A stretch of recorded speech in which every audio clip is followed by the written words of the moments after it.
ce dimanche 14 mai, dans l'émission 1 heure avec. Diffusée sur RFM dimanche 14 mai, Bérénice Bejo révèle ce jour où elle a cru qu'elle avait tué la fille de son compagnon, Michel Hazanavicius. Depuis leur rencontre en 2006, Michel Hazanavicius et Bérénice Bejo filent le parfait amour. Comme de nombreuses célébrités du cinéma, ils se sont rencontrés sur un plateau de tournage, celui d'Os 117, Le Caire, Nid d'Espion plus précisément.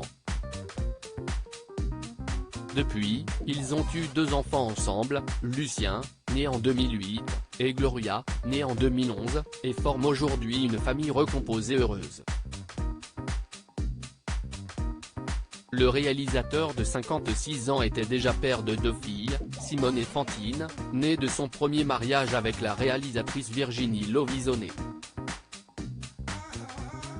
Celle qui est à l'affiche du film Hawaï de Mélissa Drijard depuis le 10 mai, a évoqué ce 14 mai sur RFM le rôle qu'elle incarne à l'écran, mais également plus en détail ce qui a été l'une de ses plus grandes frayeurs.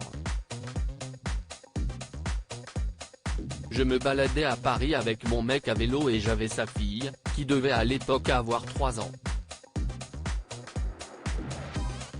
Je m'arrête à un feu et quand je redémarre un peu vite et elle était sur le porte-bagages, a expliqué Bérénice Bejo, tout en précisant qu'il y a 20 ans, il n'y avait pas tellement de vélos dans la capitale, en tout cas beaucoup moins qu'aujourd'hui, et qu'elle ne l'avait pas mise sur un siège enfant.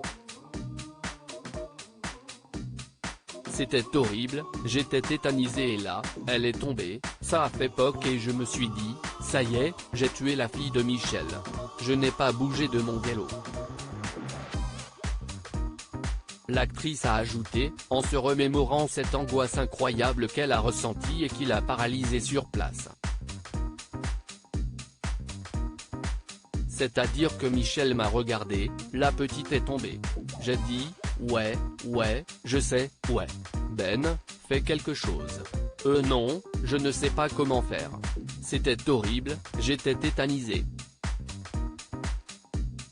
Je me disais, la honte, je l'ai tué, je ne bouge pas, je n'arrive pas à bouger, la honte, ce n'est pas une très belle histoire. Plus de peur que de mal malgré cette expérience difficile, Bérénice Bejo a tenu à souligner avec humour que la fille de son compagnon avait réussi à se remettre de cet incident. Elle a déclaré avec un sourire que la jeune fille saine est très bien remise et qu'elle va super bien, ajoutant ainsi une note optimiste à cette histoire qui aurait pu se terminer très mal. À lire aussi C'est venu tard, Bérénice Bejo et Michel Hazanavicius se confient sur leur première rencontre et le début de leur histoire d'amour.